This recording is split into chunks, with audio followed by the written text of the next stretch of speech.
merupakan salah satu guru penggerak di angkatan 5. Oke, sebelum kita memulai materi yang akan saya sampaikan, terlebih dahulu kita samakan persepsi dulu ya Bapak dan Ibu terkait dengan anak berkebutuhan khusus ya. Di sini di dalam Al-Quran surat At-Tin ayat 4 bahwa sungguh kami telah menciptakan manusia dalam bentuk yang sebaik-baiknya. Kemudian di Al-Quran surat Al-Ahzab ayat 72 juga dijelaskan bahwa manusia adalah makhluk ciptaan Allah yang paling sempurna. Tuhan menciptakan makhluknya tidak ada yang gagal. Betul Bu? Sepakat ya? Ya betul ya Bu ya? Semua sempurna dan setiap yang diciptakan oleh Tuhan itu berbeda dan unik. Betul ya Bu ya? Sepakat ya? Nih, jadi ketika kita menghadapi peserta didik yang berbeda dengan kita yakinkan kepada diri kita bahwa inilah ciptaan Allah yang paling sempurna itu. Terlepas dia memiliki autis atau misalnya keterhambatan-keterhambatan yang lainnya, kita yakinkan di dalam diri kita bahwa anak ini adalah sempurna.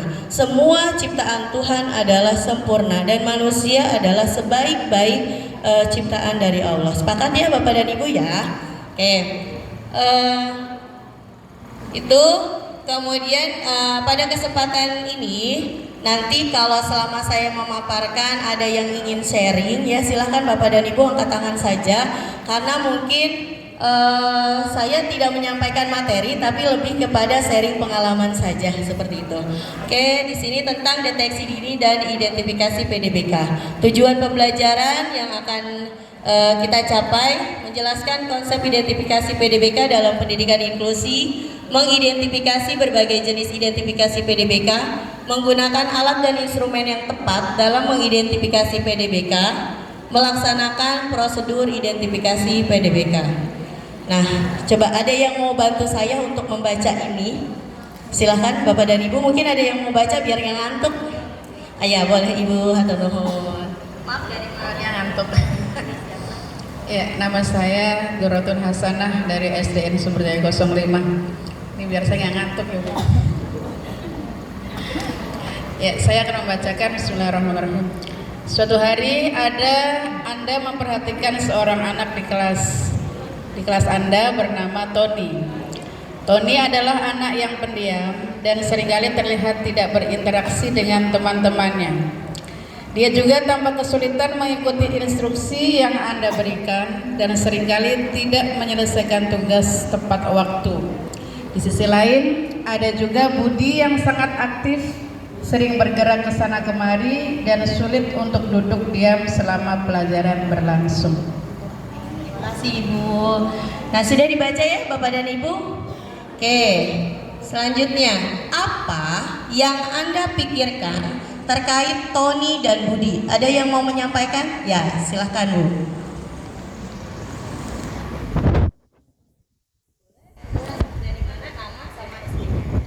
Assalamualaikum warahmatullahi wabarakatuh. Saya Ida Wulansari, saya dari SDIT Alam Kebun Pelangi.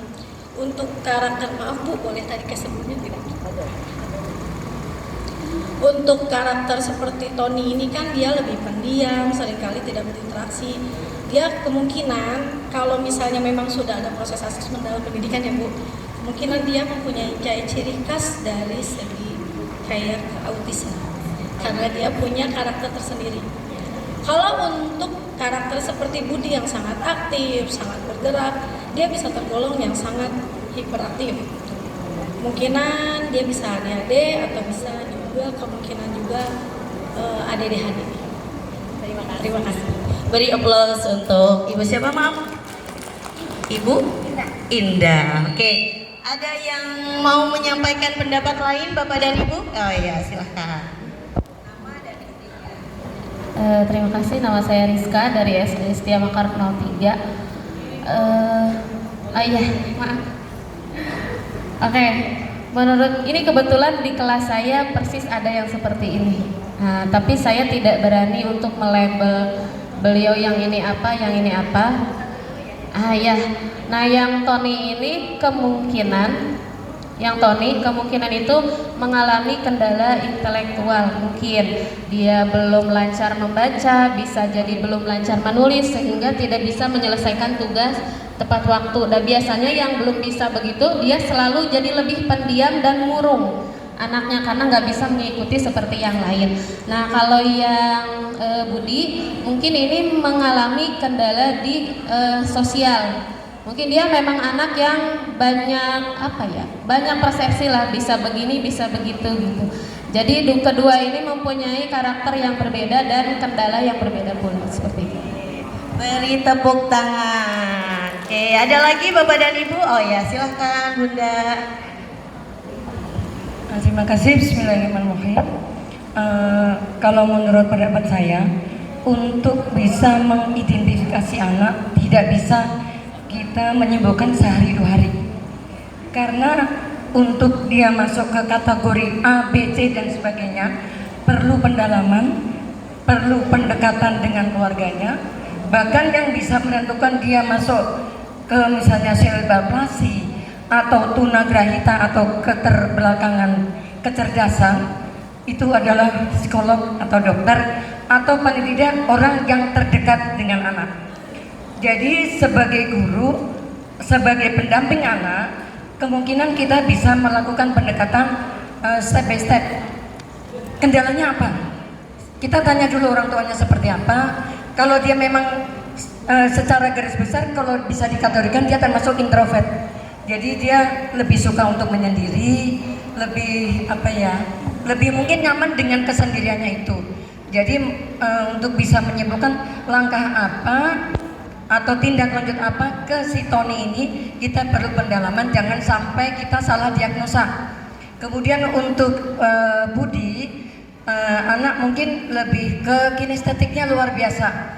Jadi kita juga bisa belum menyimpulkan bahwa dia autis atau dan sebagainya.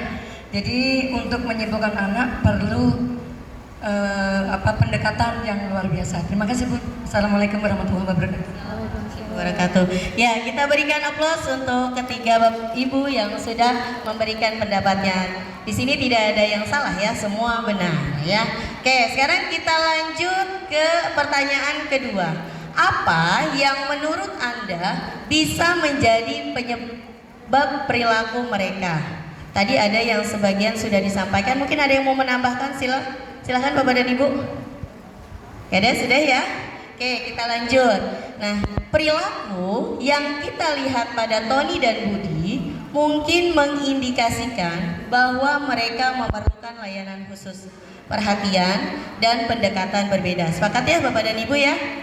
Inilah pentingnya kita memahami identifikasi PDBK. Dengan memahami tanda-tanda awal ini dapat kita jadikan salah satu langkah untuk memberikan intervensi yang tepat dalam membantu mereka berkembang dengan optimal. Jadi secara tidak langsung tadi Bapak dan Ibu sudah mengidentifikasi siapa tadi Bapak dan Ibu? Tony dan Budi. Tony dan Budi ya, seperti itu. Dan saya yakin di kelas pun kita selalu melakukan itu ya Bapak dan Ibu, terutama kalau peralihan kelas. Biasanya kita suka nanya ke guru sebelumnya, gimana kelas ini, siapa nih yang ini gitu ya. Nah sebenarnya itu tanpa disadari kita sudah mengidentifikasi. Nah nanti setelah kita mendapatkan petunjuk nih dari guru sebelumnya, nah kita mengamati kembali, betul nggak Bu? Benar nggak sih yang dibilang ibu itu kalau si ini tuh begini begitu gitu ya, seperti itu. Nah setelah kita tahu, biasanya apa yang kita lakukan Bapak dan Ibu? Kalau kita udah tahu nih si A begini, si B begini, apa yang kita lakukan? Ya, apa Bu? Nah, ini pengalaman saja. Biasanya yang saya lakukan, mau tidak mau kita menyiapkan juga perangkat pembelajaran yang cocok buat dia. Artinya dia tetap mendapatkan layanan pendidikan seperti yang lain, bukan dibiarkan keliling-keliling terus. Entah melalui dengan pembuatan LKPD yang lebih sederhana dari temannya, sehingga dia pun dia tetap ada hasil. Setiap hari dia pulang, ibunya bukan menerima lembaran yang kosong terus, tapi ada. Nantinya mau tidak mau guru-guru menyiapkan perangkat pembelajaran yang cocok buat dia. Terima kasih Bu. Terima kasih. Nah, tadi setelah kita mengidentifikasi, katanya mengakomodasi pembelajarannya ya, begitu ya Bu ya, memodifikasi pembelajarannya. Sebelum itu, setelah kita mengidentifikasi apa dulu nih Bu yang kita lakukan? Kita udah tahu nih, oh si ini kayaknya begini nih, si ini kayaknya begitu tuh. Sebelum kita memodifikasi pembelajaran, apa yang kita lakukan Bapak dan Ibu? Baik, jika saya mendapatkan ada dua karakter siswa yang seperti Tony dan Budi, yang pertama kali saya melakukan pendekatan baik ke siswanya secara individu, juga kepada orang tua. Jadi saya mengajak diskusi dengan orang tua bagaimana perilaku Tony dan Budi ini apakah sama dengan di rumah. Karena terkadang ada anak yang di sekolahnya pendiam, tapi ternyata di rumahnya tidak, atau sebaliknya gitu. Jadi kalau yang saya lakukan adalah saya melakukan pendekatan gitu Bu. Sepakat ya Bapak dan Ibu? Jadi ketika kita mendapatkan petunjuk nih dari guru sebelumnya, si A begini, kita jangan langsung telan bulat-bulat. Kita ketika masuk kelas, kita amati lagi, benar nggak sih? Karena siapa tahu dia itu karena kurang diperhatikan.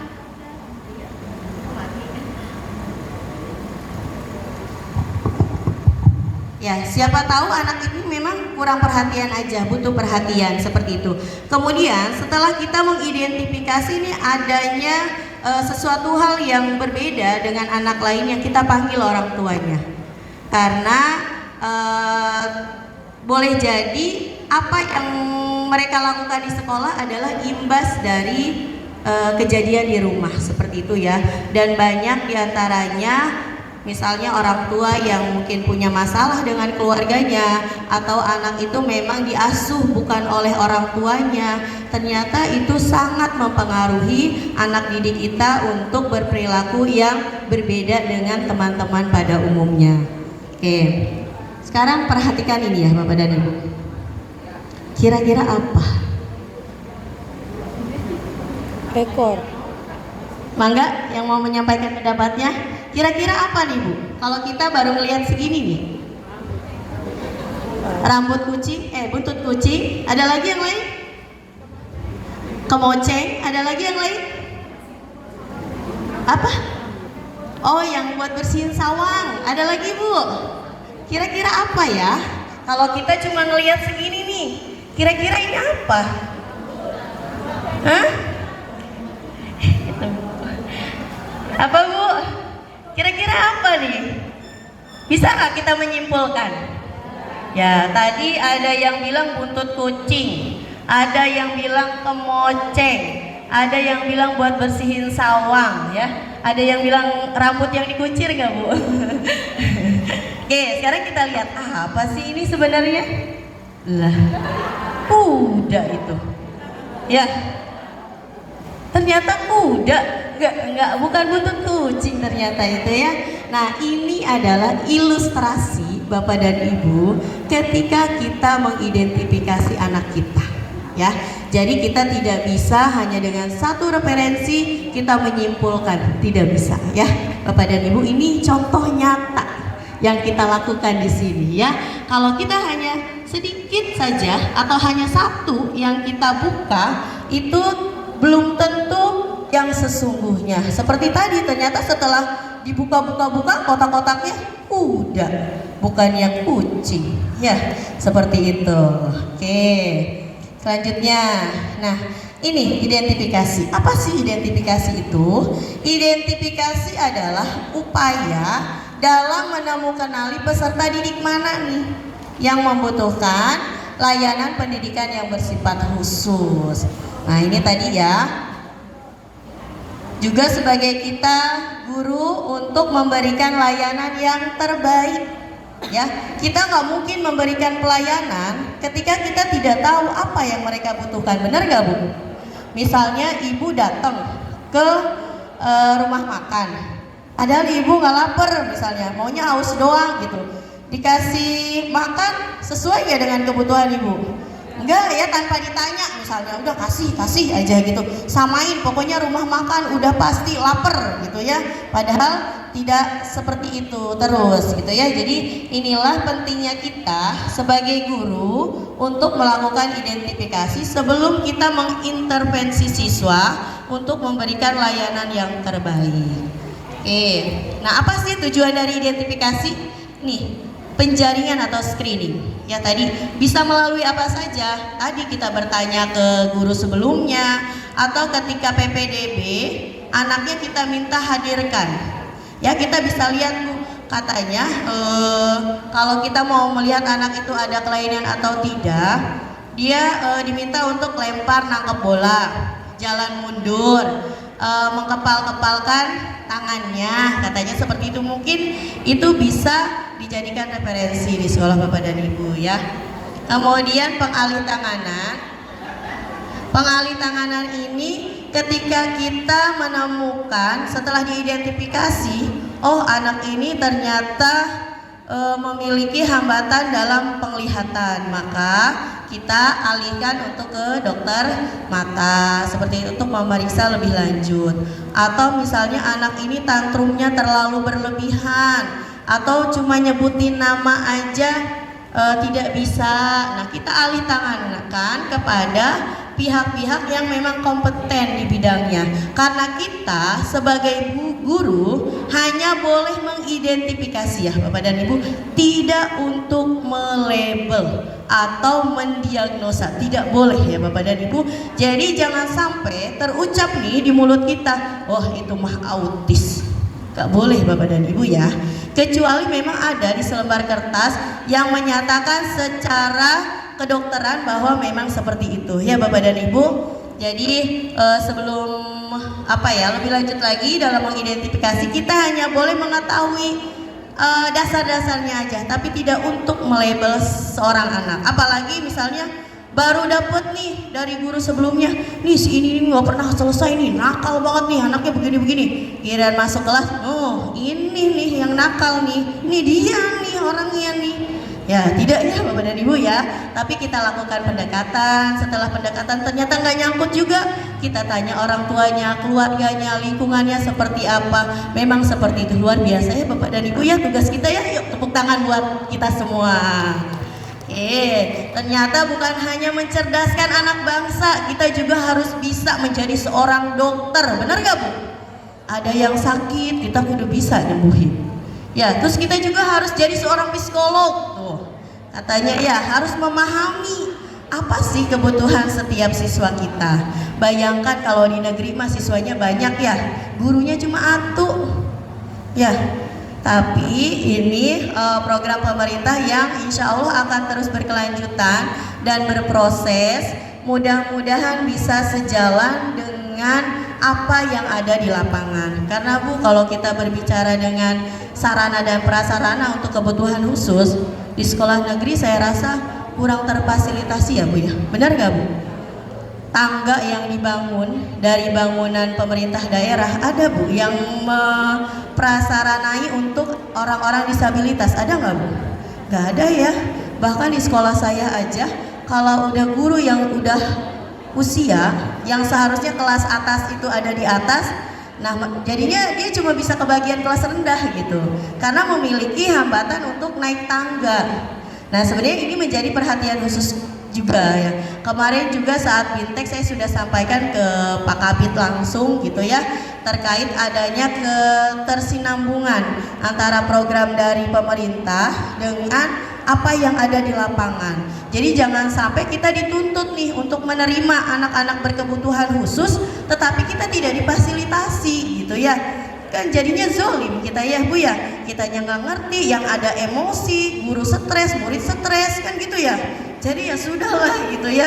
Tapi insya Allah bertahap pemerintah sedang mengupayakan pelan-pelan. Salah satunya dengan adanya bintek-bintek terkait inklusi ya. Karena mungkin keterbatasan dana. Jadi ya seperti ini ya Bapak dan Ibu. Nanti Ibu mengimbaskan lagi sehingga dampaknya bisa lebih luas lagi seperti itu. Kemudian yang ketiga klasifikasi, memisahkan. Kemudian perencanaan pembelajaran. Nah ini ya yang tadi disampaikan oleh Ibu. Jadi setelah kita melakukan screening, melakukan penganganan, klasifikasi, kemudian barulah kita merencanakan pembelajaran. Contoh misalnya di kelas saya, di sekolah saya itu ada yang memiliki hambatan penglihatan.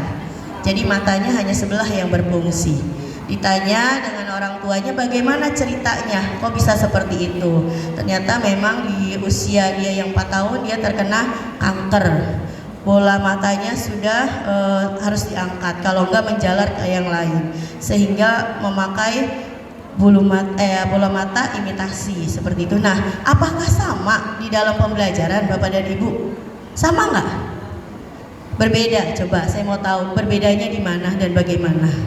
Mangga? Oke,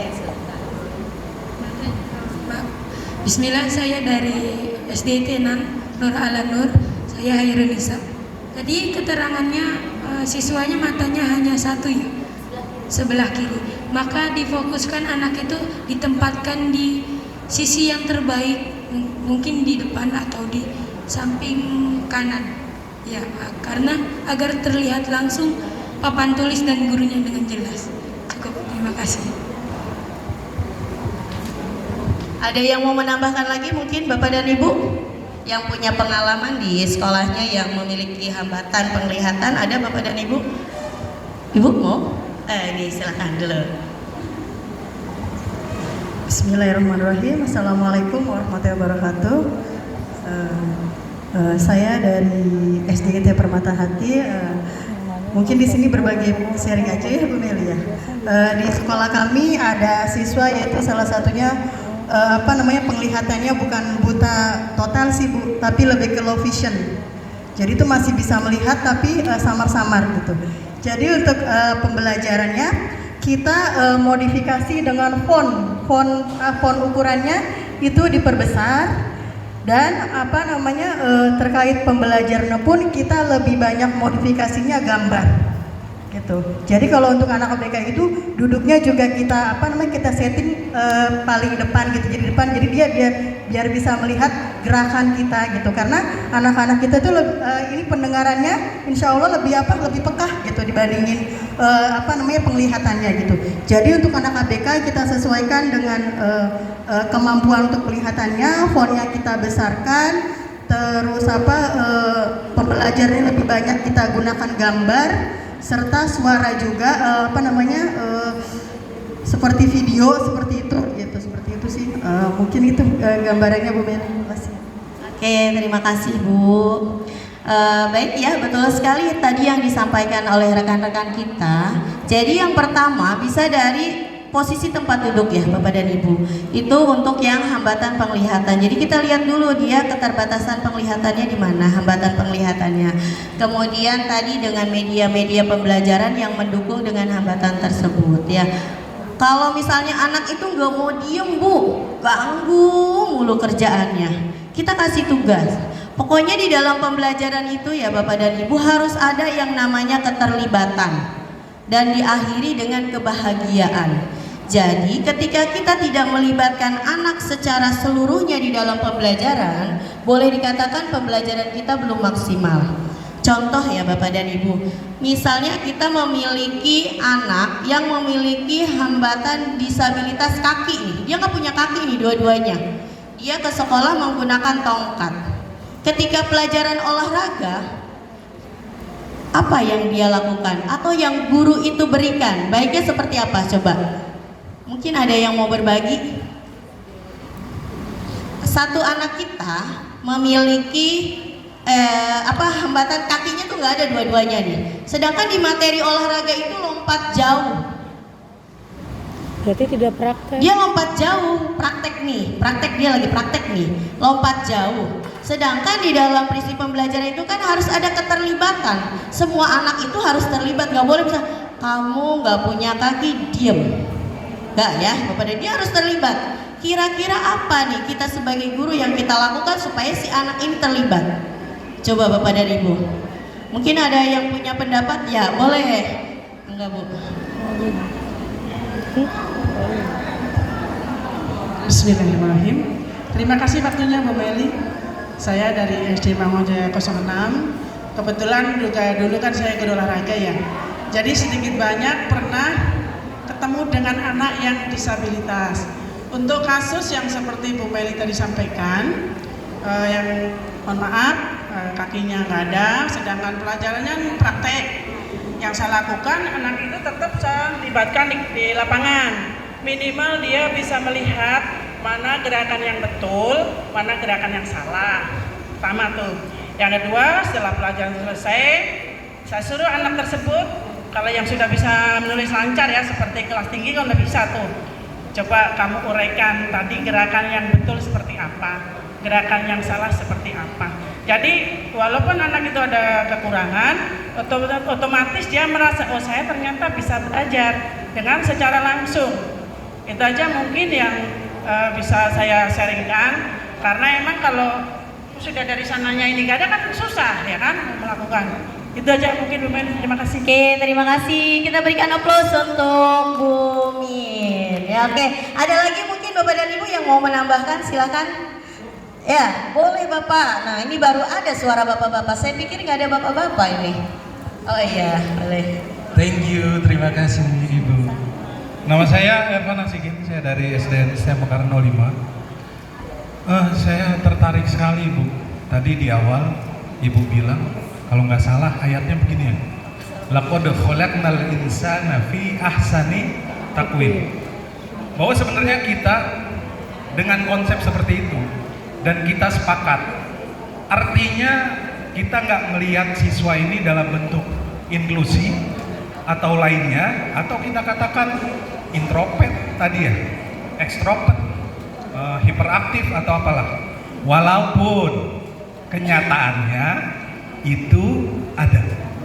Di sini saya agak ini, jadi kayak di tektok gitu ya Bu. Disuruh sepakat, tapi kenyataannya memang berkebutuhan khusus berkaitan dengan olahraga ini. Bahkan di Olimpiade pun kita dipisahkan antara Olimpiade yang normal dengan Olimpiade untuk orang-orang berkebutuhan khusus. Artinya dengan kesepakatan yang kita buat, kita tidak membedakan mereka ya Bu ya. Lompat jauh, ya lompat jauh. Ukurannya normal, dapatnya seberapa ya mereka kita perlakukan sama. Seperti itu kiranya. Kalau memang kita sepakat kepada yang tadi di awal kita katakan seperti itu. Kiranya dari saya segitu aja Bu. Sebenarnya sih banyak, cuma cukup segitu aja dari saya.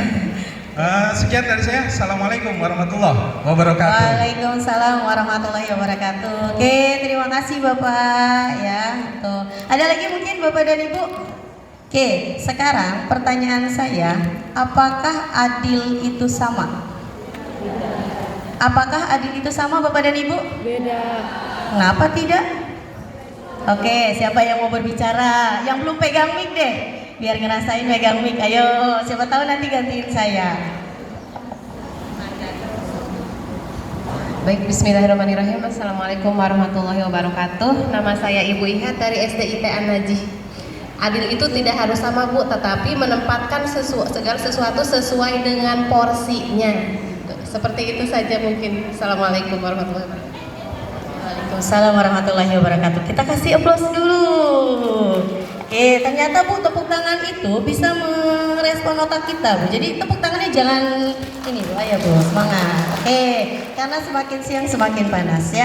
Oke, betul sekali ya Bapak dan Ibu, kita sepakat bahwa adil itu tidak sama. Ya, seperti itu. Nah, sama dengan anak-anak yang memiliki kebutuhan khusus pun nanti di RPP itu mereka berbeda, tapi bukan berarti kita asingkan gitu loh. Ngerti Bu? Ya, kita tetap libatkan, tetapi kita berikan sesuatu yang sesuai dengan kebutuhannya. Ketika di kelas 6 tadi itu di awal, dia misalnya belum bisa baca. Kalau kita paksakan dia mengerjakan soal dari 1 sampai 30, kira-kira apa yang terjadi Bu? Muridnya stres, gurunya ge stres. Ya, kumaha ini anak ini, yang lain aja bisa, kenapa dia nggak bisa? Nah itu, karena kita masih menyamaratakan, ya. Makanya di kementerian juga sedang digembor-gemborkan terkait pembelajaran diferensiasi. Ya betul ya Bapak dan Ibu ya. Jadi seperti itu. Oke, kita lanjut lagi ya. Nanti untuk perencanaan pembelajaran nanti ada contoh modifikasi pembelajaran. Oh ya, tadi saya belum simpulkan yang olahraga tadi ya, lupa saya. Oke, tadi bisa juga yang disampaikan oleh Bu Min tadi. Dia dilibatkan dengan mengamati gerakan, atau kalau supaya dia terlibat langsung Bapak dan Ibu, kasih dia apa nih? Yang bunyinya prit apa? Fluid. Malu mau saya buat guru olahraga hafal. Fluid ya. Dia kasih fluid. Jadi ketika temannya lagi apa-apa, dia yang hitung 1, 2, 3, prit gitu ya. Lompatlah temannya. 1 lagi, ayo Banu. Siap-siap kamu ya. 1, 2, 3, prit. Teng lagi. Nah, itu dilibatkan secara langsung namanya ya, Bapak dan Ibu ya. Seperti itu. Jadi, mari kita sama-sama belajar. Saya juga bukan orang yang sempurna ya, tapi saya punya kewajiban untuk menyampaikan ini, untuk berbagi dengan Bapak dan Ibu guru hebat semua. Dan saya yakin di antara kita di sini ada yang jauh lebih pengalamannya, yang sekolahnya bahkan sudah menerapkan pendidikan inklusi ya. Nah, salah satu untuk pemerataan juga, kalau dulu mungkin pernah dengar ya Bapak dan Ibu, di Tambun Selatan ada sekolah inklusi ya. Pernah nggak? Ada ya dulu ya. Sekarang masih ada nggak Bapak dan Ibu? Masih ada nggak sekolah inklusi? Sepertinya sudah disamaratakan ya, sudah tidak ada, karena kembali tadi ke yang Pak Dwi sampaikan bahwa semua sekolah baik reguler itu wajib menerima anak-anak yang berkebutuhan khusus ya, itu. Oke, kemudian nanti untuk contoh nomor 4 akan disampaikan di materi selanjutnya. Kemudian pemantauan kemajuan belajar. Nah, terkait pertanyaan tadi yang di awal, dari kementerian itu sebenarnya sudah menyilahkan gitu ya, membolehkan suatu satuan pendidikan untuk membuat rapot dan ijazah sendiri di sekolahnya khusus untuk anak yang berkebutuhan khusus ya. Contoh, kita menemukan anak kita setelah diidentifikasi mengarah ke lamban belajar atau hambatan intelektual. Kemudian di tes IQ, ternyata IQ-nya di bawah rata-rata yang sangat drastis, misalnya hanya 10, seperti itu. Nah, itu kan luar biasa ya. Nah, nanti bukti itu kita pegang Bapak dan Ibu. Nah, kita lakukan intervensi layanan pendidikan apa yang kira-kira cocok untuk anak ini. Kemudian rutin per 3 bulan atau per 6 bulan kita lakukan tes IQ ulang. Ya, seperti itu. Nah, nanti ketika si anak ini misalnya kelas 6, lampiran-lampiran tes tersebut kita sampaikan kepada SMP.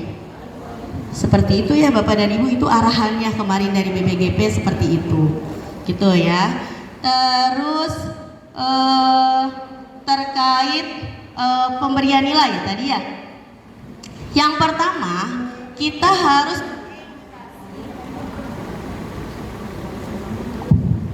mengedukasi murid dan orang tua ya Bapak dan Ibu. Kenapa harus mengedukasi? Pertama, ketika kita masuk kelas, kita sampaikan kepada anak-anak kita, nah, kita hidup di dunia itu tidak sama. Kamu bersyukur punya fisik yang sempurna, tangannya 2, jari-jarinya 10. Ada loh nak, teman-teman kita di luar sana yang punya tangan tuh cuma 1, yang punya jari-jari itu tidak sempurna. Jadi keberagaman ini harus kita edukasi kepada anak-anak kita dan juga orang tua siswa. Ketika di awal tahun pembelajaran suka ada pertemuan ya Bapak dan Ibu ya. Nah, itu sampaikan. Misalnya kita udah identifikasi nih, di sekolah kita ternyata ada anak yang berkebutuhan khusus yang perlu penanganan nilai, pemberian nilai yang berbeda dengan yang kita sampaikan. Tapi tidak langsung menyebut nama dan kelasnya ya Bapak dan Ibu. Misalnya di sekolah kita ada anak yang berkebutuhan khusus yang memang nanti Bapak dan Ibu harus memahami karena kita di dunia ini itu berbeda. Ya, tidak sama. Itu. Jadi jangan sampai di pikiran anak itu ketika ada anak yang tangannya hilang satu dia ketawa. Kenapa dia ketawa? Karena dia nggak tahu bahwa ternyata di dunia ini ada loh anak yang tidak seperti dia gitu ya. Atau anak yang di sekolah saya ada tuh, dia tangannya gerak-gerak terus seperti ini. Kan kalau yang nggak ngerti ketawa nggak Bu? Ketawa pasti deh, ih itu kenapa ya gitu kan ya. Padahal dia ada penyakit lain gitu ya yang tidak dimiliki dan dialami oleh anak-anak lain. Nah, hal ini yang harus kita terus edukasi ke anak-anak kita. Saya pernah merasakan memegang anak yang seperti itu. Jadi ini si anak biasanya Bu, anak yang berkebutuhan khusus itu kalau udah cocok nemplok terus, susah banget lepasnya. Nah, itu jadi dia tuh kalau di kelas pasti kan maunya dekat kita. Kalau anak yang nggak paham kan apa? Ih, ibu mah pilih kasih, giliran dia aja dikasih soalnya cuma 1 tambah 1, giliran saya 100 kali 100 misalnya kayak gitu ya. Nah itu harus kita berikan edukasi. Misalnya ketika si anak ini nggak ada, kalau saya biasanya nunggu si anak ini nggak masuk atau dia lagi di bawah, saya kasih tahu anak-anak kita itu berbeda, kita tidak sama gitu ya. Bu Guru memberikan pelayanan yang berbeda.